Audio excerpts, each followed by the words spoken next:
Кез келген кітапханада кеңес одағы кезінде шыққан кітаптар бар. Олардың мұқабалары әжептәуір жыртылған, сарғыш тартқан беттері жылдар өткен сайын ескіріп, шеттері жыртыла бастаған. Бірақ олардың арасында бір кездері оқырманның қызығып, іздеп жүріп оқитын кітаптары көп. Қазіргі кезде бұл кітаптардың кейбірі оқуға аса қызықты болса да, ұмытыла бастағаны қынжылтады. Мұндай кітаптар тірі секілді. Мұндай кітапты қолыңызға алып оны оқи бастағанда, ескі мұқабаның астында жасырылған таңғажайып әлемге қатысты сезімді айтып жеткізу қиын. Бүгін сіздердің назарларыңызға Мұхтар Мағауиннің «Аласапыран», Шыңғыс Айтматовтың «Боранды бекет» және Жюль Верннің «15 жасар капитан» кітаптарын ұсынатын боламын. Мұхтар Мұқанұлы Мағауин 1940 жылы 2 ақпанда бұрынғы Семей облысының Шұбартау ауданында туған. Қазақстан Республикасы мемлекеттік сыйлығының иегері, халық жазушысы. Мұхтар Мағауиннің «Аласапыран» романы 1980-1982 жылдары жарияланды. Шығарма нақты тарихи тұлға бас қаһарман Ораз Мұхамед Сұлтанның өмір жолы, бастан кешкен сергелдеңді тағдырына негізделген. Тобыл воеводасы Данила Чулковтың айла шарғысына түсіп, орыс еліне еріксіз ботан болған Ораз Мұхамед Сұлтан, орыс патшаларының мол қамқорлығын көрген шағынан бастап, туған қазақ халқын достық пен одақтастық жағдайға қарай бейімдеуге күш салады.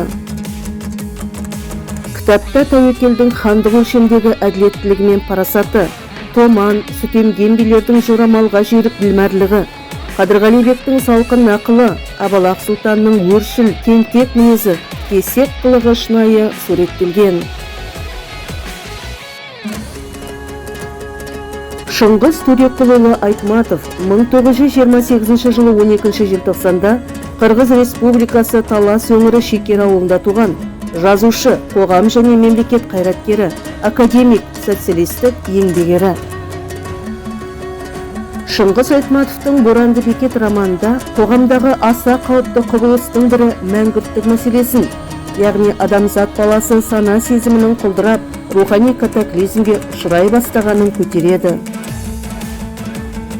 Жазушы жарық дүниеге алып келген өз анасын атып өлтірген қазақ аңызындағы мәңгүрттік көрінісін суреттей отырып, осы бір жеке адамның басындағы трагедияның жалпы қоғамдық, ұлттық трагедияға айналып бара жатқанына жұртшылық назарын аударады.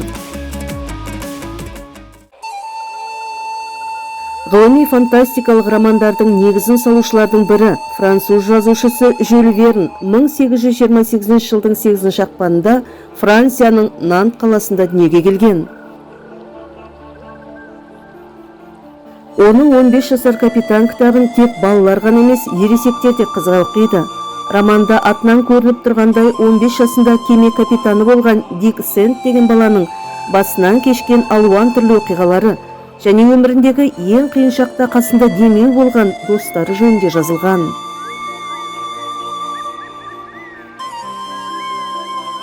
Құрметті оқырмандар, біздің кітапхана сөрелерінде мұқабасы қанша ескірсе де, беттері сарғайып тоза бастаса да, іші аса бағалы қазынаға толы кітаптар мол. Қолға алып оқысаңыз, кітап ішіндегі ерекше бір ғажайыптар әлеміне еніп кеткендей боласыз. Сізді қызықтыратын, сізге ұнайтын, сіздің көңіліңізді табатын кітаптар өздеріңізді күтуде.